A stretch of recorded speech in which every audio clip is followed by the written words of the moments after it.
చరిత్రలో సింగరేణి చరిత్రలో కూడా స్వర్ణాక్షరాలు కనిపించే మన మైండ్ ఇన్స్పిరేషన్ చేయడం, మనందరినీ మోటివేట్ చేయడం నిజంగా చాలా ఆనందాన్ని ఇస్తున్నది.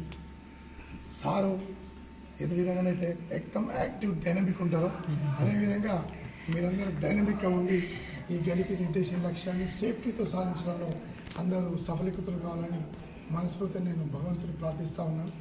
ఇట్లా మీ అందరికీ నా తరఫున మా కుటుంబ తరఫు సంస్థ తరఫున గల సంక్రాంతి శుభాకాంక్షలు తెలియజేస్తున్నాను. Thank you.